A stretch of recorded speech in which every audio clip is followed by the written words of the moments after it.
अरे बस इतनी लोग आए?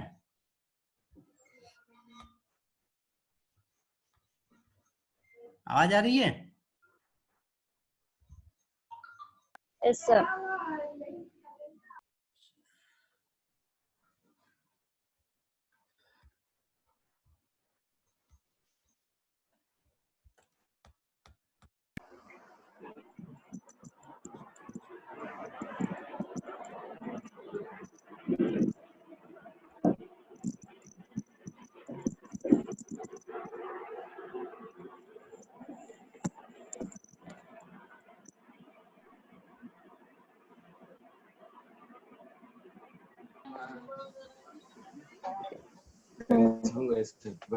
Happy birthday happy birthday.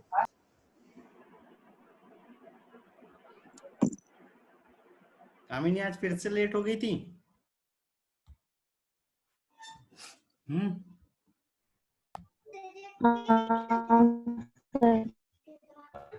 तुम्हारे यहाँ नेटवर्क नहीं, इसलिए तुम्हारी आवाज अच्छे से नहीं आया थी।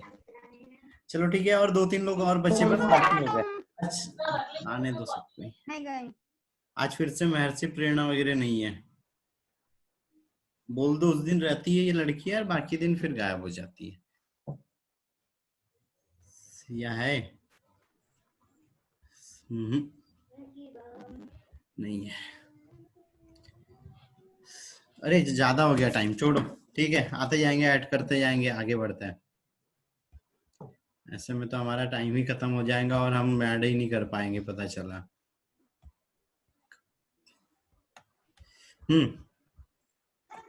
चलो, ये दो तरह की पिरामिड ठीक थे?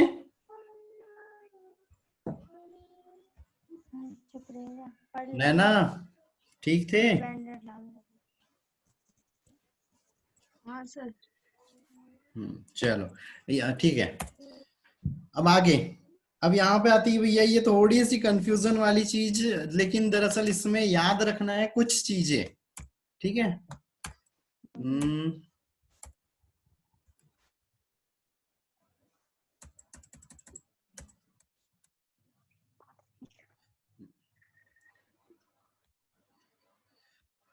कोई बता पाएगा क्या?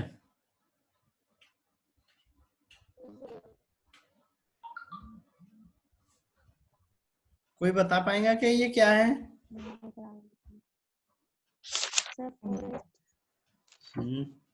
पोषण चक्र। नहीं रे बेटा नहीं। तो क्या है? पोषण चक्र का अनुक्रमण पढ़ा था, अनुक्रमण, पारिस्थितिक अनुक्रमण, सक्सेशन। पढ़ा तो नहीं, लेकिन पता जरूर है। अनुक्रमण। चलो ठीक है, यही लास्ट बचा हुआ है इसमें, फटाक से इसको खत्म करते हैं, है ना। आप म्यूट कर दो सारे लोग थोड़ा सा, जब जरूरत हो तभी वो हटाया करो, है ना। चलो ठीक है, सक्सेशन है ना, या पारिस्थितिक अनुक्रमण। तो पारिस्थितिक अनुक्रमण का मतलब ये होता है कि किसी जाति का मतलब ऐसा स्थान जहां पर पहले किसी भी प्रकार का जीवन नहीं था और वहां पे कोई जीवन उत्पन्न हो रहा है या कोई समुदाय की उत्पत्ति हो रही है किसी स्थान पे, तो वो क्या कहलाता है, अनुक्रमण कहलाता है।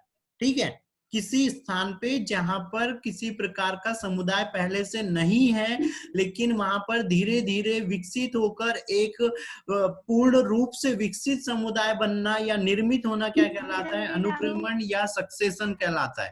ठीक है, अब इसमें दो प्रकार के होते हैं, एक तो प्राथमिक अनुक्रमण और एक होता है द्वितीयक अनुक्रमण।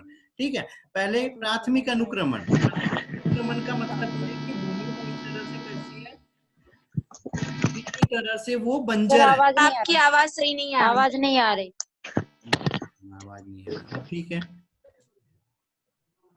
अब ठीक है, अब ठीक है, अब ठीक है। यस सर ठीक। ये वाली बुक नहीं लाना, जीव विज्ञान वाली लाना। जो बुक है वो है गाइड। ये बाकी लोग म्यूट कर दो ना,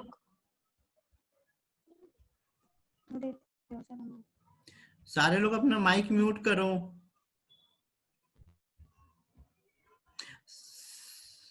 सीमा म्यूट करो बेटा, ठीक है, हो गया।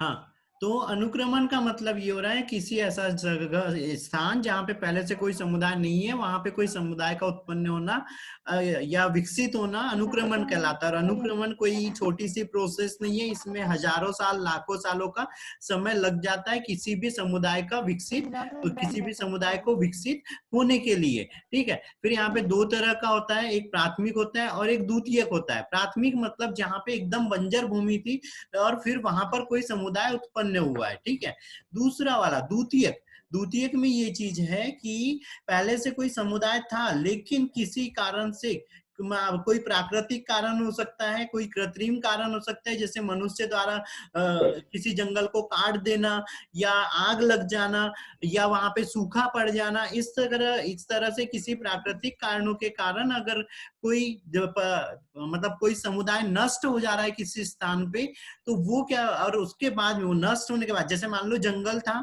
जंगल में आग लग गई, पूरा जंगल खत्म हो गया और फिर अब एक नया जंगल वहां पे उत्पन्न हो रहा, नए पौधे उत्पन्न हो रहे, तो वो क्या कहलाते हैं, द्वितीयक अनुक्रमण कहलाता है, कि वहां पर दूसरी बार कोई समुदाय उत्पन्न होता है और इसमें बहुत कम समय लगता है।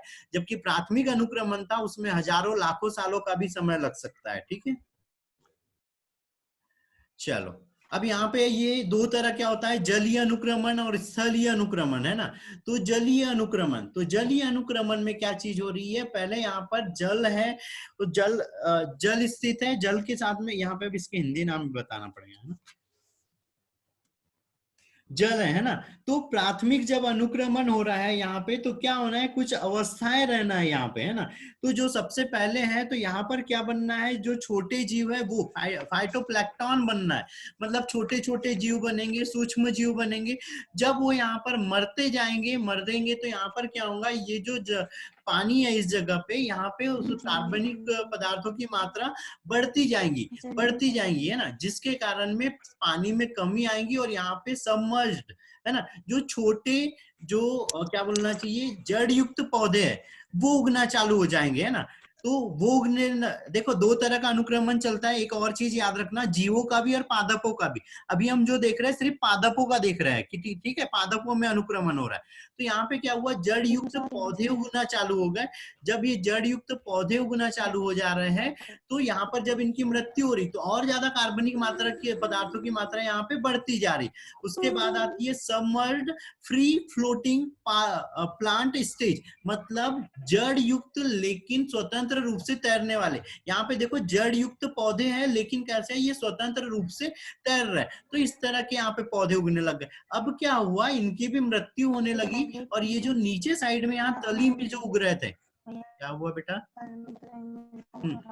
जो यहाँ पे तली में उग रहे थे, इन तक प्रकाश नहीं पहुंच पाएगा, तो ये जाति धीरे धीरे क्या होने लगी, नष्ट होने लगी। लेकिन इनकी मृत्यु के कारण यहाँ पे पानी गाढ़ा होने लग गया और अब दलदल जैसी कंडीशन आ गई और यहाँ पे जो जल था उसमें गाढ़ापन आके कार्बनिक पदार्थों की मात्रा बढ़ने लगी।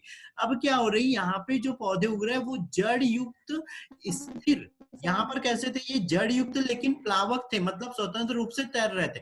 लेकिन अब क्या हो गया, रीड स्वाम्प स्टेज, इसमें क्या चीज हो रही कि जड़ युक्त लेकिन तैरने वाले, जैसे कमल का पौधा हो गया है ना, जलकुंभी हो गई, जड़ है, अंदर साइड जड़ है, स्थिर है, लेकिन उनका जो बॉडी है वो पूरी पानी के ऊपर तैर रही। जब इनकी मृत्यु होने लगेंगी तो ये वाले पौधे भी मतलब इनकी जब संख्या बढ़ने लगी यहाँ पे जड़ युक्त स्थिर पौधों की, तो ये जो जड़ युक्त प्लावक थे और ये जो स्थिर जल निमग्न पौधे थे, ये सब कैसे होने लगेंगे, नष्ट होने लगेंगे, क्योंकि यहाँ तक प्रकाश नहीं पहुंच पाएगा इनके कारण। अब क्या हो गया, ये मरने लगे यहाँ पे, तो और फिर से गाढ़ापन आने लगा, दलदल जैसी कंडीशन आ गई और यहाँ पे फिर से क्या होने लगा, कार्बनिक पदार्थ बढ़ गया, जिसके कारण नई जाति विकसित होने लग गई। तो अब यहाँ पर क्या हो रहा है, जो शाखीय पौधे है, मार्स मैडो स्टेज मतलब शाखा वाले पौधे, शाखित कोमल पौधे उगने लग गए, क्योंकि यहाँ पे जो मिट्टी होगी वो एक तरह से थोड़ी दलदली हो गई है ना, तो वो उगने लग गए। क्या इसके बाद में स्क्रब स्टेज, इसमें क्या चीज हुई, क्या बेटा? हेलो सर, किसी का माइक अनम्यूट है, म्यूट करवा दो। बेटा कौन है? कर दिया मैंने। दीक्षा है, दीक्षा। दीक्षा नहीं, ठीक है हटा दिया, कर दिया, ठीक है। स्क्रब स्टेज आपने हमारा ही किया है और कोई का है? नहीं नहीं, सबको कर दिया एक साथ।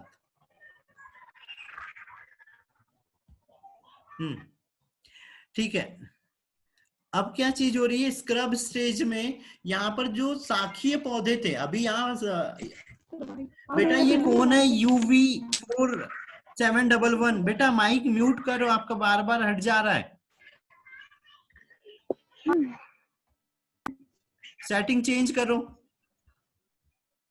इतनी बार अनम्यूट नहीं करते रहेंगे हम। ठीक है, ये मार्स मेडो स्टेज के बाद में क्या आ रही है, स्क्रब स्टेज। इसमें क्या हो रहा है, अब झाड़ी, यहाँ पे एकदम कोमल पौधे थे, अब क्या हो रहा है, यहाँ पे शाखाओं वाले और बड़ी झाड़ियां उगने लगी। अब बड़ी झाड़ियां उगने लगी तो ये पदार्थ फिर से यहाँ पौधे की मृत्यु होने लगी, तो यहाँ पे फिर से कार्बनिक और ह्यूमस की मात्रा क्या होने लगी, बढ़ने लगी, जिसके कारण में ये जो यहाँ पे वन वाली अवस्था है, फॉरेस्ट स्टेज है, ये बढ़ने लग जाएंगी और यहाँ पे और ज्यादा विकसित वाले पौधे यहाँ पे वृद्धि करने लगेंगे। तो इसी को क्या बोलते हैं, क्लाइमेक्स स्टेज भी बोलते हैं। और यही या एक वर्ड आता है चर्म समुदाय। तो चर्म समुदाय चाहे वो जलीय हो या चाहे स्थलीय अनुक्रमण, उसमें चर्म समुदाय हमेशा फॉरेस्ट होता है, वन होता है। ठीक है, ये याद रखना। तो ये चल रहा था पादप अनुक्रमण। जंतु अनुक्रमण, जंतु अनुक्रमण में क्या हो रहा है, जैसे पहले छोटे छोटे यहाँ पे शैवाल वगैरह है, प्रोटोजोआ वगैरह, वो और ज्यादा विकसित हो रहे हैं, क्राइफिश जैसे झींगा वगैरह बन रहे हैं, है ना, वॉर्म कृमि वगैरह बन रहे हैं, फिर छोटी वाली जो मछलियां है वो बन रही है, फिर उससे ज्यादा विकसित जीव बन रहे हैं। तो इस तरह से दोनों यहाँ पे दोनों तरह का अनुक्रमण चलता है, जंतु भी और पादप भी। ठीक है, ठीक है बेटा। Yes sir. ये अभी वो दिख रहे थे यहाँ पे सबमर्ज स्टेज, इसमें क्या जड़ युक्त निमग्न पौधे थे, फाइटोप्लैंक्टन में तैरने वाले थे, फ्लोटिंग स्टेज में जड़ युक्त यहाँ पे तैरने वाले थे, फ्लोटिंग लीव्ड स्टेज में जड़ युक्त लेकिन तैरने वाले थे, रीड स्वाम्प में वो पौधा आधा जल के अंदर था, जड़ युक्त था, और आधा पौधा ऊपर साइड था। मार्स मीडो में शाखा वाले पौधे थे, मतलब शाखे कोमल वाले पौधे थे, और दलदली भूमि हो गई थी यहाँ तक आता तक। यहाँ पे देखो, यहाँ पर पानी की बहुत कमी हो गई है ना, लेकिन दलदल है। फिर वुडलैंड स्टेज में या स्क्रब स्टेज में झाड़ी बनने लगी, थोड़े से शाखीय पौधे बनने लगे, और क्लाइमेक्स स्टेज में जंगल बन गया। ठीक है, फिर अब यह स्थलीय अनुक्रमण। स्थलीय अनुक्रमण में क्या चीज हो रही है, डायग्राम अच्छे से दिख रहा है यहाँ पे, सर जो आपने चर्म बताया था ऐसा कुछ समझ में नहीं आया मुझे। चर्म समुदाय का मतलब ये है कि कोई जो समुदाय जो विकसित हो रहा है किसी जगह पे, वो अपनी उच्च स्तर के विकास पे होता है। तो जैसे मान लो पादप जगत की अगर हम बात करें और पादप जगत का विकास हो रहा है, तो वहां पे जब तक जंगल वाली अवस्था नहीं आ रही है, जैसे अगर मान लो साखी अवस्था देख रहे हैं हम या झाड़ी अवस्था, तो क्या ये उस पादप समुदाय का सबसे विकसित रूप है? सबसे विकसित रूप है क्या पादप जगत का? नो सर, उसमें नहीं बड़े है नहीं, पौधे, नहीं। बड़े वो पेड़ तो आएंगे। सबसे विकसित वाला कौन सा है? आवृत्त बीजी और अनावृत्त बीजी वाले है ना? तो जब तक वो अवस्थाएं नहीं आ जाती है, तब तक कोई समुदाय को हम यहाँ पे पूर्ण विकसित नहीं बोल सकते। तो चर्म समुदाय का मतलब यह है कि किसी अनुक्रमण के दौरान किसी समुदाय विकसित होते हुए उस अवस्था पे पहुंच गया जहां से अब उसका और ज्यादा विकसित होना संभव नहीं है। जैसे यहाँ पे ये फॉरेस्ट स्टेज आ गई, इसके बाद और क्या बन सकता है? खुद बताओ, कुछ बन सकता है क्या? No sir. नहीं बन रहा है। तो ये नहीं। सबसे विकसित अवस्था हो गई है ना। तो अनुक्रमण में ये चीज होती है कि कोई समुदाय एक निश्चित सीमा तक वृद्धि करता है। अब वो जिस सीमा तक वृद्धि करता है जहां पर वो सबसे ज्यादा विकसित होता है, वो वाली उसकी अवस्था क्लाइमेक्स स्टेज कहलाती है या चर्म अवस्था कहलाती है, और उस समुदाय को चर्म समुदाय बोलते हैं। ठीक है, ठीक है। जी सर। हाँ अब सर। सर अब जो अब साइनोबैक्टीरिया होता है ना, क्या? वो भी प्राथमिक अनुक्रमण है क्या? साइनोबैक्टीरिया। साइनोबैक्टीरिया हम मोनेरा जगत का एक स्टार्टिंग मान सकते हैं। मोनेरा जगत की स्टार्टिंग मान सकते हैं, लेकिन वो आदि जीव है। नहीं नहीं, देखो अगर हम जंतु की बात कर रहे हैं तो हमारे जो जंतुओं का विकास हुआ है वो कैसे हुआ है? वो कोएसर वेट वाले से हुआ था, है ना।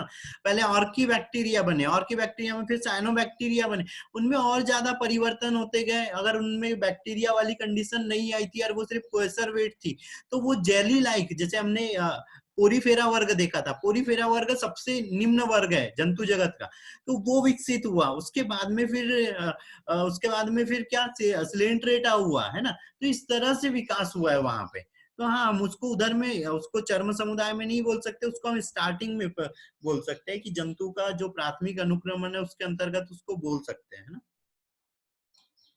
जो विकसित है वो क्या है? वर्टिब्रेटा है ना, कशेरुकी है। ठीक है, ठीक है बेटा कविता। Yes sir, yes. ठीक है, अब यहाँ पे आता है, ये क्वेश्चन भी है तुम लोगों के 12th वगैरह वाले जो है उन लोगों के लिए है कि एक नग्न चट्टान, मतलब जिसके ऊपर कुछ भी नहीं है, उस चट्टान के ऊपर एक समुदाय का विकास समझाओ, है ना। और यहाँ पे अभी अब ऑब्जेक्टिव वगैरह भी आते हैं कुछ, है ना, ये चीज भी देखना। तो यहाँ पे ये देखो, यहाँ पर क्या हो रही है, सबसे पहले एक चट्टान है ना, जिसके ऊपर भी किसी तरह का कोई समुदाय या किसी भी तरह का यहाँ पे कुछ भी जीवन जैसी चीज नहीं है। लेकिन कहीं से कोई बीजाणु आया, बीजाणु आके यहाँ पर रहा, जब उसके अनुकूल परिस्थिति आई तो वो क्या होने लगा? विकसित होने लगा। जब विकसित होने लगा तो यहाँ पे क्या बना? Lichen stage I. ठीक है, उसके बाद में मेरे को एक मिनट यहाँ पे, ठीक है, हिंदी, हाँ ठीक है, लाइकेन स्टेज आई, है ना। और ये लाइकेन स्टेज क्या थी? क्रस्टोज लाइकेन अवस्था थी, है ना। कि यहाँ पर अब जो थे वो लाइकेन कैसे थे? इसकी सतह पर थे, जिनके अंदर में जल धारण करने की क्षमता बहुत कम थी, लेकिन प्रकाश संश्लेषण ये कर सकते थे और इनकी जीवन अवधि भी कम थी। अब क्या होते गए? ये विकसित हुए, लेकिन साथ में मृत्यु भी होते गई, तो जिसके कारण इस चट्टान के ऊपर कार्बनिक पदार्थों की मात्रा बढ़ने लगी, ह्यूमस जैसा पदार्थ बढ़ने लगा। और यहाँ पर अब दूसरी अवस्था आई, फोलियोज लाइकेन अवस्था। अब फोलियोज लाइकेन अवस्था, जैसे अपन एक काई देखते हैं, काई, दीवार के ऊपर काई जम जाती, तो इस चट्टान के ऊपर क्या हुई? वैसे काई जैसे जम गई। अब जिसके कारण क्या होने लगा? यहाँ पे वो जो बन रहे थे ये क्रस्टोज लाइकेन, ये थोड़े से और ज्यादा स्पंज जैसे थे, और इनकी जो जल धारण क्षमता थी वो और ज्यादा थी, है ना। ज्यादा टाइम तक ये जल को अवशोषित करके रख सकते थे, इनकी जीवन अवधि इधर यहाँ ये क्रस्टोज लाइकेन से ज्यादा जीवन अवधि थी ये फोलियोज लाइकेन की। तो ये और टाइम तक विकसित रह सकते थे। अब इनकी मृत्यु हुई तो यहाँ पे ह्यूमस वगैरह की मात्रा या कार्बनिक पदार्थों की मात्रा और ज्यादा बढ़ने लगी, जिसके कारण क्या होने लगा, यहाँ पे अपघटन होने लगा, और अपघटन के कारण इस चट्टान में चट्टान टूटने लगी, उसमें दरारें पड़ने लगी, है ना। और ये जो फोलियोस लाइकेन अवस्था है, इसमें हल्की हल्की जड़ें भी विकसित होने लगी, है ना, जिसको हम रोजॉइड बोलते हैं, वो उस तरह की जड़ें बनने लगी और उस चट्टान में धंसने लगी, जिसके कारण चट्टान के टुकड़े होने लगे। अब क्या होता है, जब ऐसा बहुत लंबा टाइम, अब ये जो लंबा टाइम चला, यहाँ पे ये कोई 1-2 हफ्ते का टाइम नहीं चला, ये क्या हो गया, हजारों सालों का टाइम चला। अब यहाँ पर क्या हुई, जब ये चट्टान टूटने लगी और ज्यादा यहाँ पे ह्यूमस की मात्रा बढ़ने लगी, तो यहाँ पर तीसरी अवस्था आ जाती है, मॉस स्टेज आ जाती है। और यहाँ पे अब यहाँ पे जो मॉस जैसे पौधे, जैसे हमने फ्यूनेरिया का देखा होगा, फ्यूनेरिया का पौधा कैसे रहता है, ये जैसे ये हुआ तो यहाँ और यहाँ पे उसका एक बीजाणु रहता है, एक पत्ती यहाँ से बनी रहेंगी, एक पत्ती यहाँ से, और इसमें कुछ जड़ें बनी हुई रहती है, ठीक है। तो ये क्या होगी, मॉस अवस्था। वो दीवार पे देखा है काई उगती है, तो वो एक छोटे से ऐसे यहाँ पे ये गोल गोल जैसा ऐसा कुछ उगता है और हम ऐसे रहता है, देखे ऐसा दीवार पे काई उगती है तो बारिश के टाइम में ऐसा कुछ डिजाइन देखा है ना। हाँ, तो देखिए सर। ये क्या थे, वो मॉस थे, फ्यूनेरिया, है ना। तो मॉस वाले पौधे उगने लगे। अब क्या हुआ, जब ये उगने लगे तो ये जो फोलियोस लाइकेन थे, वो मान लो यहाँ से सतह है और वो यहाँ पर है, जब ये बहुत सारे मॉस वाले पौधे उगने लगे तो इनके ऊपर प्रकाश वगैरह आ पा रहा है क्या, नहीं आ पा रहा, तो इनकी मृत्यु होने लगी और ये जाति खत्म हो गई और मॉस वाली जाति यहाँ पे अब उगने लग गई। जब ये मरने लगे तो वो चट्टान और ज्यादा टूटने लगी, और ज्यादा वहां पे कार्बनिक पदार्थों की मात्रा बढ़ने लगी, ह्यूमस की मात्रा बढ़ी, तो उसके कारण क्या हो गया, अब यहाँ पे जो मिक्स हर्ब है, मिक्स हर्ब का मतलब जो छोटे शाखीय पौधे वो विकसित होने लगे। तो ये जो मॉस वाले पौधे थे ये भी नष्ट होने लग गए इन पौधे के कारण। तो ये पौधे उगने लग गए, अब तो वहां पे छोटे शाखीय पत्ती वाले पौधे उगने लग गए, है ना। उसके बाद आती है झाड़ी अवस्था, है ना, स्क्रब स्टेज। तो इसमें क्या हो गई, अब झाड़ियां उगने लगी, और ये कैसी झाड़ियां, छोटी, तो ये जो शाखीय पौधे थे इन तक प्रकाश नहीं पहुंच पा रहा था, तो ये यहाँ पे नष्ट होने लग गए, है ना। अभी छोटी शाखा है, अब यहाँ पे क्या हुई, और थोड़ा सा विकास हुआ, और थोड़ा सा, और यहाँ पे और बड़े पौधे उगने लगे, तो ये जो छोटी जातियां थी ये धीरे धीरे नष्ट होने लगी, और यहाँ पे बड़ी झाड़ियां और शाखा वाले पौधे उगने लगे, ठीक है। यही क्या है, यंग फॉरेस्ट था, मतलब एक युवा जंगल था जो अब विकसित होने वाला है। फिर यहाँ पे और ज्यादा विकसित हुआ, और यहाँ पे क्या आ गई, क्लाइमेक्स स्टेज आ गई, और एक पूर्ण रूप से एक बड़ा जंगल बन गया, और ये प्रजातियां यहाँ पे नष्ट हो गई, ठीक है। अनुक्रमण ये कहता है, ठीक है। लेकिन हमने जंगल देखा है, जंगल में ऐसी चीज होती है क्या कि सिर्फ बड़ी वृक्ष है, छोटे नहीं है, हाँ, दोनों टाइप के रहते हैं। ये जो हम यहाँ पे बोल रहे हैं, ये क्रस्टोस लाइकेन और फोलियोस लाइकेन ये भी उपस्थित रहते हैं। तो जो विकास की अगर हम बात करें एक चट्टान के ऊपर, तो उसमें हाँ, उस चट्टान के ऊपर में ये प्रजाति यहाँ पे नष्ट हो जाएंगी, छोटी प्रजातियां, लेकिन जब वो विकसित हो जाएगा तो ये प्रजातियों के भी बीजाणु उपस्थित थे ये पारिस्थितिक तंत्र में, तो ये दूसरी जगह पे जाके वहां पे अंकुरित होके फिर उगने लगे, और यहाँ पर ये जंगल में हर एक चीज उपस्थित है, शाखीय पौधे, झाड़ीय पौधे, मॉस, लाइकेन अवस्था, हर एक चीज रहती है, ठीक है। और इसमें अब इसको इस चट्टान से लेके ये यहाँ तक का जो इसने विकास किया है, इस विकास के लिए इसको हजारों लाखों सालों का समय लग सकता है। और ये जो है यहाँ पे ये जो अनुक्रमण हुआ है, ये क्या है, प्राथमिक अनुक्रमण है, ठीक है। ये अब देखो यहाँ पे प्राथमिक और द्वितीयक में अंतर दिख रहा है, अंतर, चट्टाने हैं, लाइकेन अवस्थाई, छोटे यहाँ पे शाखीय अवस्थाई, फिर ग्रासलैंड अवस्थाई, स्क्रब स्टेज आई, और फिर यहाँ पे फॉरेस्ट स्टेज आई, और ये पूरी तरह से हो गया इसका विकास। लेकिन और इसमें हमको बहुत लंबा समय लगा, ये देखो यहाँ पे लिखा भी 100 ऑफ ईयर, कईयों सालों, सैकड़ों हजारों सालों का समय लग गया। लेकिन द्वितीय अनुक्रमण में गलती से इस जंगल में क्या हो गई, यहाँ पे आग लग गई, और यहाँ पे सब कुछ अब हो गया, नष्ट हो गया, ठीक है। अब यहाँ पे आ रहा है पायोनियर स्पीसीज, ठीक है। पायोनियर स्पीसीज का मतलब ये होता है कि जिस स्पीसीज से किसी समुदाय का विकास हुआ है वो कहलाती है पायोनियर स्पीसीज। ठीक है, तो यहाँ पर फिर से उसके कुछ बीजाणु बच जाना है इस पायोनियर स्पीसीज के, और वो फिर से अंकुरित होना है, और यहाँ पे ये फिर से एक जंगल बन जाना है। तो इसमें कि यहाँ पे देखो, यहाँ पे कितना समय लगा, सिर्फ 150 साल लगा इस जंगल अवस्था में आने में, लेकिन इसमें कितना लगा था, हजारों करोड़ों लाखों वर्षों का समय लग गया इस प्राथमिक अनुक्रमण में। ठीक है बेटा? Yes sir. Yes sir. Yes sir. ये अलग अलग तरह के अलग अलग जगह पे अनुक्रमण है, ये सब मैं सेंड कर दूंगा। ठीक है, चलो यहाँ तक कोई डाउट है तो बोलो।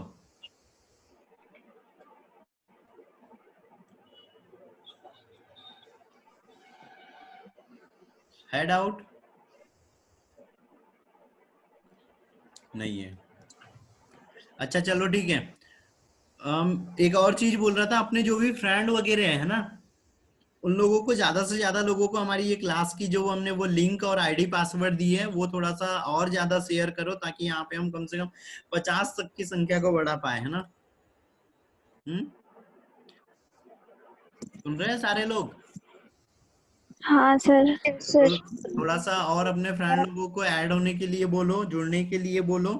दूसरी चीज ये है कि जो इधर बैतूल डिस्ट्रिक्ट वाले हैं वो लोगों के लिए, कि अगर सब कुछ, ये कोरोना वाली कंडीशन है, अगर सब कुछ सही रही तो 1 जुलाई से क्लास स्टार्ट करूंगा यहाँ पे इंस्टीट्यूट पे, कनक श्री एजुकेशन इंस्टीट्यूट में, और उसमें जो नीट के लिए जो 26-27 दिन मिल रहे हैं उसमें रिवीजन भर करवाऊंगा, और उसके जस्ट 26 मतलब 1 अगस्त से रेगुलर क्लास चालू करेंगे नीट जीएनएसटी के लिए, लेकिन 2021 वाली नीट और जीएनटी के लिए। ठीक है, और जो नॉर्मल जो 11th-12th वाली बायो है उसकी क्लास चालू, उसकी भी क्लास वही जुलाई से, अगर सब कुछ माहौल सही रहता है तो उस टाइम से चालू हो जाएंगी।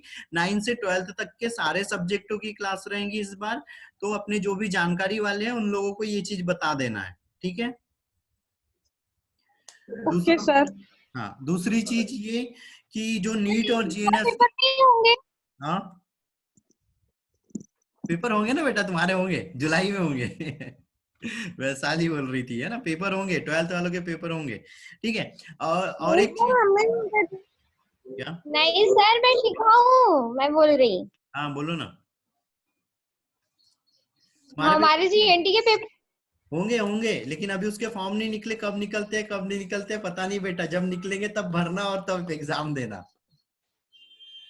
ठीक है, तो वो वाली रेगुलर क्लास चालू होंगी। साथ में एक और चीज बता दूं कि फीस, है ना, फीस सारी जगह से बहुत कम है, बैतूल से भी हाफ फीस रख रहे हैं हम लोग, है ना, 1 ईयर की। चलो ठीक है,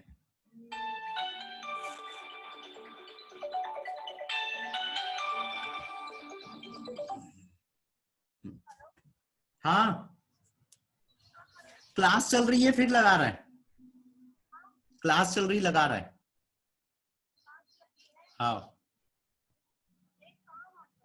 हाँ तो फिर ये नेट कनेक्शन हट जाए ना, फिर लगाऊं?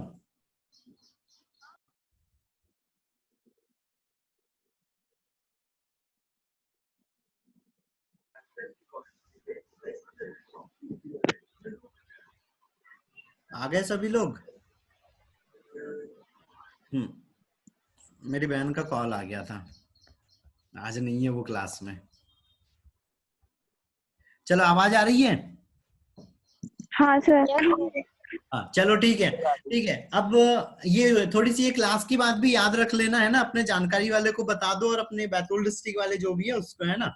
ठीक है, चलो अब आगे। अब यहाँ तक क्या हुआ, ये अनुक्रमण हो गया। अनुक्रमण में कुछ डाउट है क्या? No sir. हाँ, अगर थोड़ा सा एक बार अपने पास जो भी टेक्स्ट बुक हो वो टेक्स्ट बुक पढ़ लेना, तो उससे और थोड़ा सा क्लियर हो जाएगा। ठीक है, ठीक है। अब बारी आती है पारिस्थितिक तंत्र में जो पोषक पदार्थ हैं उनके चक्रण की। तो ये जो पारिस्थितिक तंत्र है ना, इसमें क्या हो रहा है, सारे पदार्थों का चक्रण होते चल रहा है लगातार, है ना। लगातार हर एक पदार्थ बदलते जा रहा है, हर एक चीजें उसमें नई आती जा रही है, जुड़ते जा रही है। तो वो कैसे हो रही है, तो दो तरह के चक्र चलते हैं। एक तो गैसीय चक्र चलता है। गैसीय चक्र में क्या चीज हो रही है, गैसों का एक्सचेंज हो रहा, गैसों की साइकिलिंग हो रही। दूसरा चलता है औषधि चक्र। औषधि चक्र मतलब क्या हो रहा है, जो पोषक पदार्थ हैं जिनका वायुमंडल से कोई लेना देना नहीं होता है, जो वायुमंडल जिसमें शामिल नहीं होता है, वो वाला चक्र क्या कहलाता है, औषधि चक्र कहलाता है। और इसमें अधिकतर जो चीज शामिल होती है वो चट्टानें शामिल होती है, ठीक है, या भू प्रॉपर्टी के ऊपर चलता है ये, है ना, जो अर्थ की जो ऊपरी लेयर है उसके ऊपर चलता है। और गैसीय चक्र में जलमंडल भी शामिल होता है, स्थलमंडल भी शामिल होता है और वायुमंडल भी शामिल होता है। और मेन जो होता है वो क्या रहता है, वायुमंडल रहता है। जैसे अब यहाँ पर तुम लोगों को ये क्या दिख रहा है, कार्बन चक्र दिख रहा है। तो कार्बन चक्र में क्या चीज हो रही है, इंडस्ट्री वगैरह से या जो अंदर साइड में कोल वगैरह है, ऑयल वगैरह है, वो सब अगर जल रहा है तो भी क्या निकल रही है, कार्बन डाइऑक्साइड निकल रही। कोई जीव रेस्पिरेशन कर रहा है तो भी यहाँ पे कार्बन डाइऑक्साइड निकल रही। जलीय जीव रेस्पिरेशन कर रहा है तो भी यहाँ पे कार्बन डाइऑक्साइड निकल रही है ना। तो कार्बन चक्र में क्या हो रहा है, गैस यहाँ पे निकल रही है और सिर्फ इसका जो चक्रण हो रहा है वो किसके द्वारा हो रहा है, पौधे प्रकाश संश्लेषण में यूज कर रहे हैं कार्बन डाइऑक्साइड, ठीक है। अब दूसरी चीज कार्बन की अगर हम बात करें तो 70, अच्छे से याद रखना, ये ऑब्जेक्टिव भी आया था और मेरी कुछ इस बारे में कुछ लोगों से मतलब टीचर से बहस भी हो गई थी, ठीक है, कि कार्बन की जो मात्रा है वो क्या है, 71% कार्बन यहाँ पे है, समुद्र में है, ठीक है। बाकी अब 71 में से कितना बन रहा है, 29 बच रहा है। तो 29% में से जो वायुमंडल है, कोई वायुमंडल में बताएगा कितनी कार्बन है? 0.033% है, ठीक है। मतलब ये 0.03 पकड़ लो तो भी ये बहुत कम है। और जो यहाँ पे है समुद्र, इसके अंदर में क्या है, 71% है, क्योंकि भाई जब समुद्री एरिया ही बड़ा है वहां पे, तो वहां के जो जीव रहेंगे, जैसे हमने जैवभार का पिरामिड देखा, जलीय वालों का उल्टा बन रहा है ना, समुद्री जीव ज्यादा जैवभार है, तो जो कार्बन है वो ही उससे ही बना हुआ है सारा, है ना। तो जो जीवधारी है वहां पर कार्बन क्या होना है, ज्यादा है।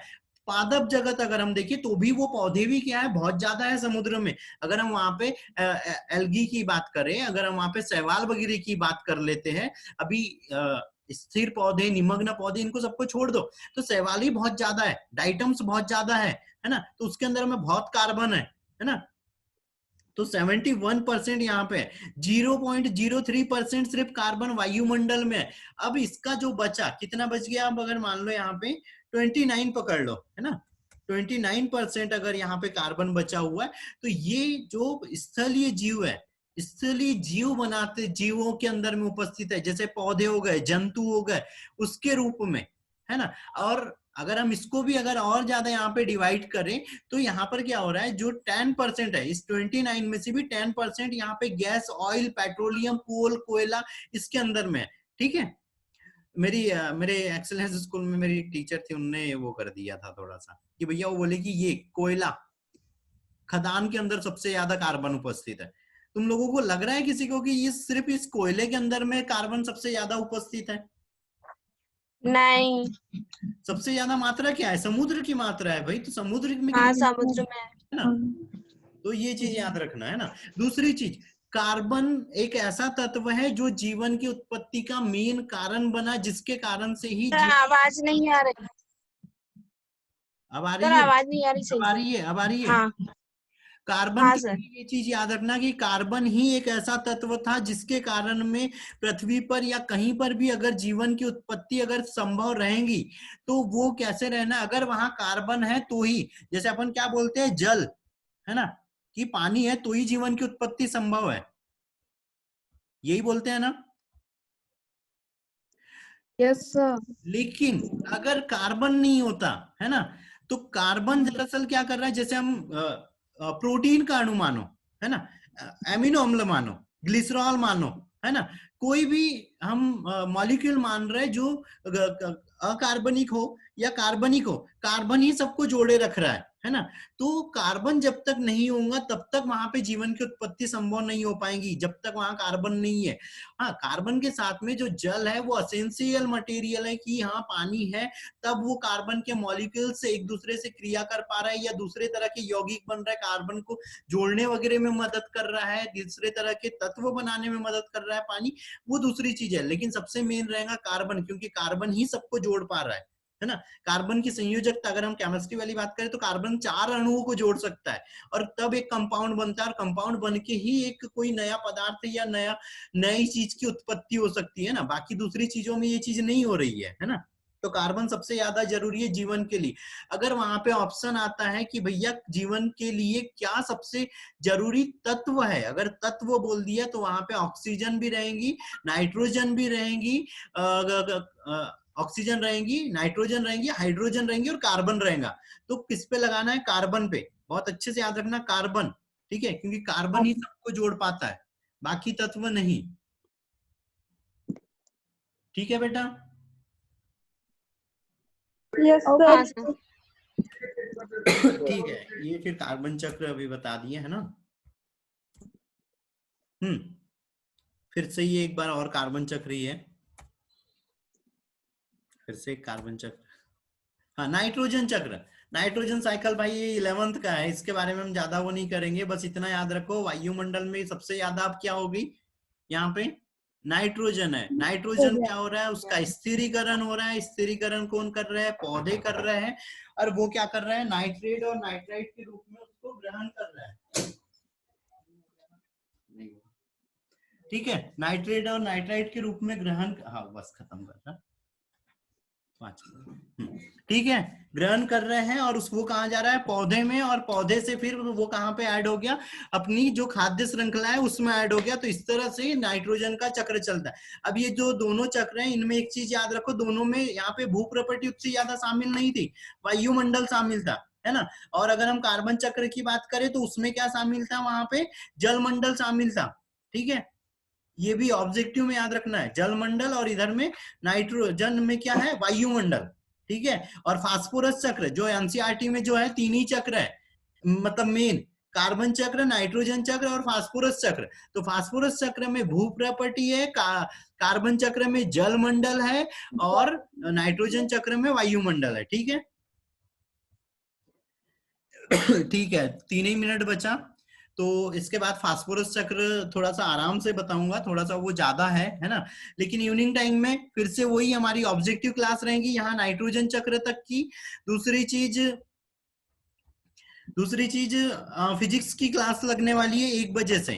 ठीक है, तो मैं आईडी पासवर्ड ग्रुप में सेंड कर दी है, वैसे एक बार और कर दूंगा अभी 12 बजे। जो लोग अटेंड करना चाहते हैं वो लोग उस क्लास को भी अटेंड करें, है ना। और ज्यादा से ज्यादा मैंने बोला है कि ज्यादा से ज्यादा लोगों तक शेयर करो थोड़ा सा, है ना, क्योंकि नंबर ऑफ स्टूडेंट थोड़े से बढ़ाओ यहाँ पे, है ना। और जो है ऑफलाइन वाली क्लास का बताया है, ऑफलाइन वाली क्लास के बारे में भी बताते रहना, ठीक है। और दूसरी चीज, आज दिन में ये यहाँ तक का चैप्टर सारे लोग क्लियर कर लो, एनसीईआरटी की बुक एक बार पढ़ लो, शाम में इसके ऑब्जेक्टिव सॉल्व करते हैं। हाँ सर। किसी को कुछ डाउट है तो बोलो बेटा, 2 मिनट बचा है।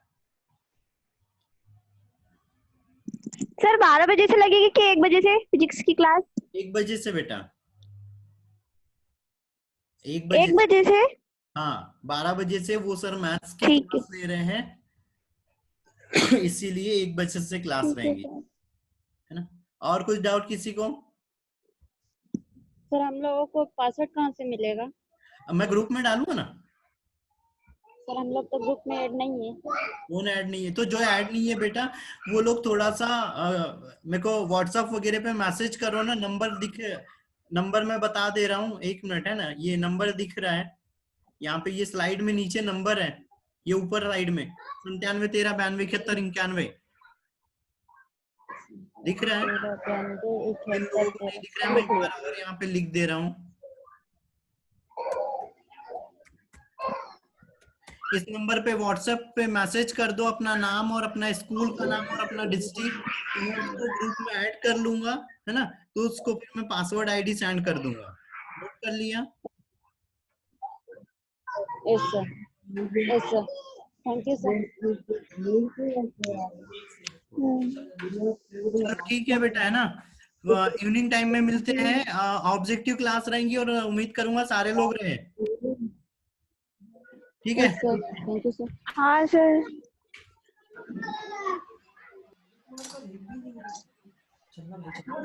करूं?